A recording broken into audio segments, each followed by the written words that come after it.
Welcome to this video. Today we're looking at the More4Apps product definition module for Fusion Cloud ERP. We're looking at item relationships, in particular the trading item partners. So we've got some items here that we're going to paste in from our trading partner. We're just going across here, paste them into the spreadsheet from our source document. And now we grab our internal item numbers. We don't need the description, but we'll grab that anyway. And we'll paste those into the relevant fields so they line up. You'll notice there's some defaults there in row 10 for the organization code. You've also got the create, etc. So if we look at the data entry form here, this is at the header level. You'll see that the organization defaulted. And if we go here at the relationship for the trading item, you can see here it automatically defaults create. We're adding a rank here, and you'll see the trading partner type is customer 2, and the status defaults to preferred. We can set that to alternate if we want. The user forms are optional, but you'll see here once we've entered the data is now in the user form.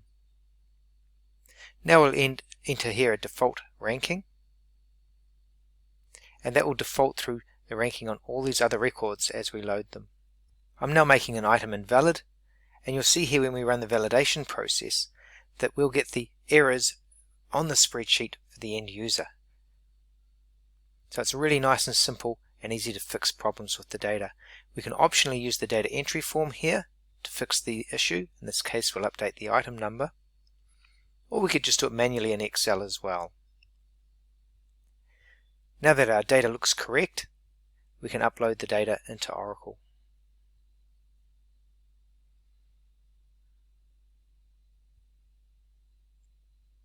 And you can see here that the records have all been accepted. You can do multiple organizations at once as well.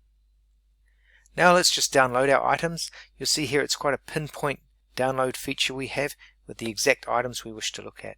We choose our download source, press OK, and we download the data. You can include other sections here for the cross-references, etc., but for the case of this video we're just looking at the partner items. And you can see here's the items that we created. We could do updates to these. For example, we may have the incorrect ranking. We may want to update the status. And of course we can put a relationship description here. And this is all standard Excel. Again, you can use the user forms if you wish. And we'll end date this trading partner relationship here as well. And we simply copy it down to the other values. We set our upload action to update, and we simply upload the data again.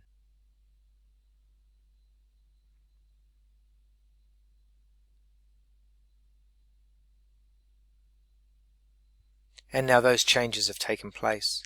We also provide the facility to download using a user form. We leave the default source as trading partner items. And now we can use lists of values to help us with our filtering. In this case we'll put the organization in, and we put the trading partner type. And this is going to bring back all the relationships that we have for that org and that trading partner type. As you scroll down here you can see that there's a lot more than what we entered.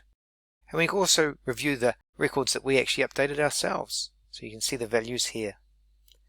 So it's that easy to use this functionality from the product definition module to keep your trading partner items organized and aligned. Thanks for watching the video.